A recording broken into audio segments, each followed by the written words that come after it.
వే gold trusted gold buyers మీరు తాకట్టు పెట్టిన బంగారాన్ని విడిపించి ఈ రోజు ఉన్న మార్కెట్ ధరకు కొనబడను. కాంగ్రెస్ అధిష్టానానికి ట్విస్ట్ ఇచ్చారు సీఎం సిద్ధరామయ్య. కాంగ్రెస్ అధిష్టానం ఇచ్చినటువంటి ఆఫర్ ని తిరస్కరించారు. సీఎం పదవికి రాజీనామా చేస్తే రాజ్యసభ సీటుతో పాటు సభాపక్ష నేత పోస్ట్ ఇస్తామంటూ ఆఫర్ చేసింది అధిష్టానం. రాజ్యసభలో మల్లికార్జున ఖర్గే ప్లేస్ ను రీప్లేస్ చేయాలని అధిష్టానం ఆలోచిస్తూ ఉంది. ఇక ఢిల్లీ వేదికగా సేవలు వాడుకోవాలని అధిష్టానం సిద్ధరామయ్య విషయంలో ఆలోచించింది. రాజ్యసభ సీటు తనకి వద్దంటూ సిద్ధరామయ్య అధిష్టానానికి షాక్ ఇచ్చాడు. మరో 2 ఏళ్లు ఎమ్మెల్యేగానే నేను కంటిన్యూ అవుతానంటూ హింట్ ఇస్తున్నాడు. ఇటు మంత్రివర్గంలోకి సిద్ధరామయ్య కొడుకు డాక్టర్ యతీంద్రను తీసుకోవాలంటూ సిద్ధు వర్గం ప్రతిపాదన చేస్తున్నట్లుగా తెలుస్తోంది. ప్రస్తుతం ఎమ్మెల్సీగా కొనసాగుతూ ఉన్నారు సిద్ధరామయ్య కుమారుడు యతీంద్ర. కేపీసీసీ పదవికి డీకే శివకుమార్ రాజీనామా చేస్తే ఆ పోస్టును సతీష్ జార్కిహోలీకి ఇవ్వాలంటూ సిద్ధు ప్రతిపాదించినట్లుగా తెలుస్తోంది. సిద్ధరామయ్యకు అత్యంత దగ్గరగా సతీష్ జార్కిహోలీ ఉంటారు. ఇటు డిప్యూటీ సీఎం గా ప్రియాంక ఖర్గేకి ఛాన్స్ అంటూ కూడా ప్రచారం కొనసాగుతూ ఉంది. ఇక ఈ రకంగా సిద్ధరామయ్య నుంచి కొన్ని డిమాండ్స్ వినిపించినట్లు తెలుస్తుంది. మరి ఈ సమయంలో సిద్ధరామయ్య మరి రాజ్యసభ సీట్ ను ఎందుకు వద్దనుకుంటున్నారు, అంటే కావాలని మరి వద్దనుకుంటున్నారా, అంటే కొంత ఏమన్నా అలక్కపోనారా సిద్ధరామయ్య ఏంటి అన్న డీటెయిల్స్ ను కూడా మా ప్రతినిధి కిరణ్ అడిగి తెలుసుకుందాం. ఎస్ కిరణ్, అంటే సీఎం గా ఇటు రాజీనామా చేసిన తర్వాత ఎవరైనా కానీ ఇంకా పెద్ద పోస్ట్ ని కోరుకుంటూ ఉంటారు. అలాంటిది సిద్ధరామయ్య రాజ్యసభ స్థానాన్ని వద్దు అని అధిష్టానానికి చెప్పినట్లుగా తాను ఎమ్మెల్యేగానే కంటిన్యూ అవుతానని హింట్ ఇచ్చినట్లుగా వార్తలు బయటకు వస్తూ ఉన్నాయి. అసలేంటి? నేను కాంగ్రెస్ పార్టీ అధిష్టానానికి ట్విస్ట్ ఇచ్చారనుకోవచ్చు సీఎం సిద్ధరామయ్య. అయితే ఆయన 3 గంటలకు గవర్నర్ కార్యాలయం అపాయింట్మెంట్ కోరారు. అయితే అంతలోపు గవర్నర్ వస్తారా రారా ఇండోర్ నుంచి అనే అంశం పక్కన పెట్టి ఆయన తన రాజీనామాను గవర్నర్ కార్యదర్శికి అందించే అవకాశం ఉంది. అయితే ముఖ్యమంత్రి పదవికి రాజీనామా చేసిన తర్వాత ఆయన నేరుగా ప్రైవేట్ జెట్ ఫ్లైట్ లో ఆయన ఢిల్లీ వెళ్ళనున్నారు. ఢిల్లీ వెళ్లి అధిష్టానంతో మరోసారి భేటీ కానున్నారు. అధిష్టానం నుంచి ఆయన తిరిగి వచ్చిన తర్వాతనే సిఎల్పి సమావేశం జరిగే అవకాశం ఉంది. అది ఆదివారం జరుగుతుందా లేదా సోమవారం జరుగుతుందా అనే అంశం మనకు క్లారిటీ లేదు. అయితే సిద్ధరామయ్య ఢిల్లీ వెళ్తున్నారు. ఢిల్లీ వెళ్లి వచ్చాకనే కాంగ్రెస్ పార్టీ దూతలు, అధిష్టానం పెద్దలు ఇటు సిఎల్పి సమావేశం నిర్వహిస్తారు. సిఎల్పి సమావేశంలో 136 మంది ఎమ్మెల్యేల మద్దతు, ప్రజాభిప్రాయ సేకరణ కూడా సేకరిస్తారు. అయితే అంతిమంగా 136 మంది ఎమ్మెల్యేలు లేఖపైన సంతకం పెట్టిన తర్వాత ఆ కాపీని తీసుకెళ్లి గవర్నర్ కు సమర్పించాల్సిన నేపథ్యం ఉంటుంది. అయితే గవర్నర్ ఇండోర్ నుంచి ఎప్పుడు వస్తారనే షెడ్యూల్ ప్రస్తుతం గవర్నర్ లోక్ భవన్ కార్యాలయం విడుదల చేయలేదు. అయితే ఇక్కడ ప్రధానంగా సిద్ధరామయ్యను మల్లికార్జున ఖర్గే స్థానంలో రాజ్యసభ ప్రతిపక్ష నేతగా నియమిస్తారనే ఊహాగానాలు వస్తున్నాయి. మరోపక్క రాజ్యసభ సీటును తీసుకోవడానికి సిద్ధరామయ్య సుముఖంగా లేరు. అయితే ఆయన రాష్ట్ర రాజకీయాల్లో ఉండడానికి ప్రయత్నాలు చేస్తున్నారు. అయితే గత ఎన్నికల ముందే ఆయన ప్రకటించినట్టు తాను ఈ ఎన్నికలు చివరి ఎన్నికలు అంటూ ఆయన చేసిన స్టేట్మెంట్ కూడా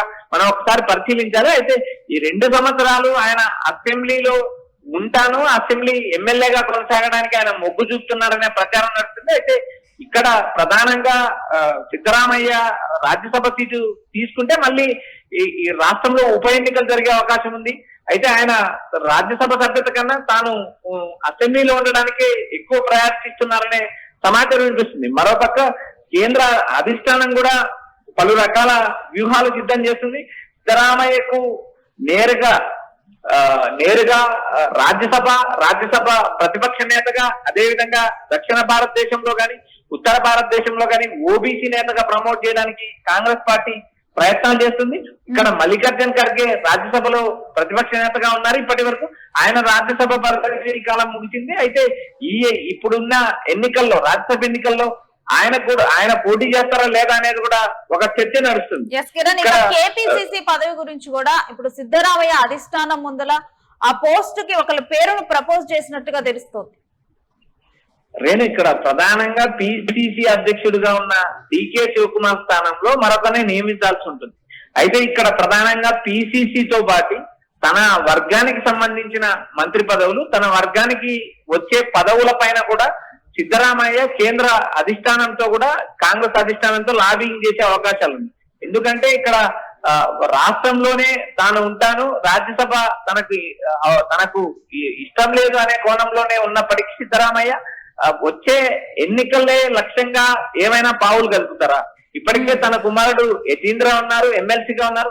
యతీంద్రను క్యాబినెట్ లోకి తీసుకోవాలని ఏమైనా కోరతారా?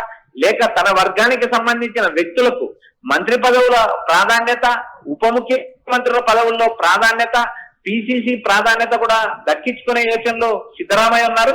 అయితే ఈ 2 సంవత్సరాల కాలంలో సీఎం గా నేరుగా డీకే కొనసాగే అవకాశం ఉంది. డీకే మంత్రివర్గంలో ఎక్కువ మంత్రి పదవులతో పాటు పిసిసి తన వర్గానికి సంబంధించిన సతీష్ జారకిహోళికి పిసిసి అధ్యక్షునిగా నియమించుకోవాలనే యోచనలో సిద్ధరామయ్య ఉన్నారు. అయితే చూడాలి కాంగ్రెస్ పార్టీ అధిష్టానం ఎవరిని పరిగణలోకి తీసుకుంటుందా, లేక హోంమంత్రిగా ఉన్న పరమేశ్వరుని ఏమైనా పిసిసి అధ్యక్షునిగా నియమిస్తుందా అనేది కూడా మనం చూడాలి. ఇక్కడ మల్లికార్జున్ ఖర్గే కుమారుడు ప్రియాంక్ ఖర్గే క్యాబినెట్ లో మంత్రిగా ఉన్నారు.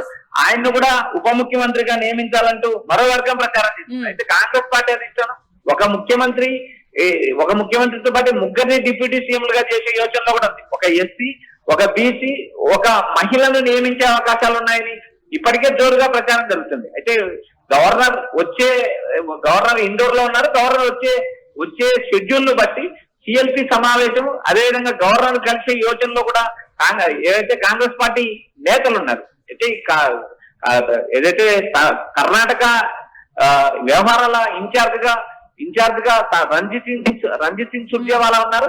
ఈ మొత్తం వ్యవహారం సిఎల్పి సమావేశంలో సంతకాలు సేకరించిన లెటర్ ని మళ్ళీ గవర్నర్ అందేయడం, మళ్ళీ శాసనసభలో బలం తీసుకోవడం. ఇక్కడ అంటే మల్లికార్జున్ ఖర్గే స్థానాన్ని ఇప్పుడు సిద్ధరామయ్యతో రిప్లేస్ చేయాలని అధిష్టానం ఆలోచిస్తున్నప్పటికీ తాను అంటే ఎమ్మెల్యే స్థానంలోనే కంటిన్యూ అవుతానని ఒక సంకేతాలు ఇవ్వడానికి కారణాలు ఏమై ఉండొచ్చు? రేణు, ఇక్కడ రాష్ట్రంలో తనకున్న వర్గాన్ని, రాష్ట్రంలో తనకున్న బలాన్ని, రాష్ట్రంలో తనకున్న ఇమేజ్ ని, ఈ 3 అంశాలని ఆధారంగా చేసుకొని ఢిల్లీ రాజకీయాలకు తాను దూరము, రాజ్యసభ సభ్యత్వానికి కూడా తాను మొగ్గు చూపుకోవడానికి కారణం 2 సంవత్సరాల కాలంలో కాంగ్రెస్ పార్టీలో ఏమైనా పరిణామాలు జరగచ్చు. ఎందుకంటే డీకే వ్యవహార శైలి పైన పలు ఫిర్యాదులు, డీకే పైన పలు కేసులు, ఇవన్నీ ఉన్న నేపథ్యంలో ఏదైనా జరగరాని సంఘటన జరిగితే మళ్ళీ కాంగ్రెస్ పార్టీ అధిష్టానము సిద్ధరాం వైపు మొగ్గు చూపాల్సి ఉంటుంది. ఎందుకంటే ఇప్పటికే సీఎం హోదాలో డీకే బాధ్యతలు చేపడితే డీకే పైన ఈడీ కేసులున్నాయి. గతంలో జైలుకెళ్ళి ఇచ్చిన నేపథ్యం ఉంది. మరోసారి బీజేపీ ఏమైనా నేరుగా డీకేని టార్గెట్ చేస్తుందా అనే కోణంలో కూడా ప్రచారం నడుస్తుంది. కాబట్టి ఎందుకంటే ఈ 2 సంవత్సరాల కాలం కూడా తాను రాజ్యసభకి వెళ్తే రాష్ట్రంలో తన పట్టు కోల్పోయే అవకాశాలు ఉంటాయి, తన వర్గాన్ని కాపాడుకోలేని పరిస్థితులు ఉంటాయి. ఒక్కసారి డీకే ముఖ్యమంత్రి అయితే నేరుగా సిద్ధరామయ్యకు సంబంధించిన నేతలందరినీ తన వైపు తిప్పుకోగల సమర్థగల నేత కాబట్టి తన వర్గాన్ని కాపాడుకోవడానికి సిద్ధు ప్రయత్నం చేస్తున్నారనే విమర్శలు ఉన్నాయి. మరోపక్క మల్లికార్జున్ ఖర్గే కుమారుడు, ఏఐసిసి అధ్యక్షుడిగా ఉన్న మల్లికార్జున్ ఖర్గే కుమారుడు ప్రియాంక్ ఖర్గే క్యాబినెట్ పదవి డిప్యూటీ సీఎం గా నియమించాలంటూ మరో వర్గం డిమాండ్ చేస్తుంది. ఇక్కడ మొత్తం కర్ణాటక వ్యవహారాన్ని మనం గమనిస్తే ఒక ముఖ్యమంత్రితో పాటు 3 డిప్యూటీ సీఎంలుగా నియమించే ప్రతిపాదన కాంగ్రెస్ పార్టీ వద్ద ఉంది. అయితే గవర్నర్ ఇండోర్ నుంచి వచ్చే షెడ్యూల్ ను బట్టి ఒక నిర్ణయం వెలువచ్చే అవకాశం ఉంది.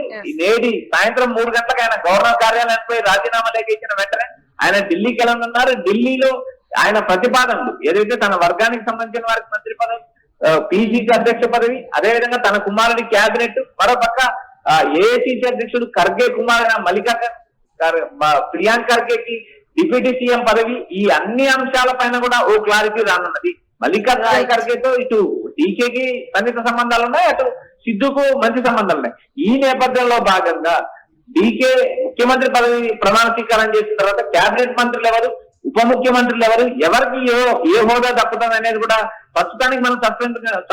అయితే 3 గంటలకు గవర్నర్ కార్యాలయానికి వెళ్ళిన తర్వాత ఆయన నేరుగా ప్రైవేట్ జెట్ లో ఢిల్లీ వెళ్ళనున్నారు. అధిష్టానం పెద్దలతో భేటీ కానున్నారని సమాచారం వినిపిస్తుంది. రేపు thanks for the details Kiran.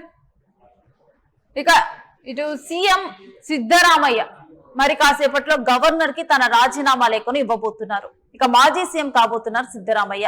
Once ఈ ఆదివారం డీకే ప్రమాణ స్వీకారం చేయబోతున్నట్లుగా వార్తలు బయటకు వస్తున్నాయి.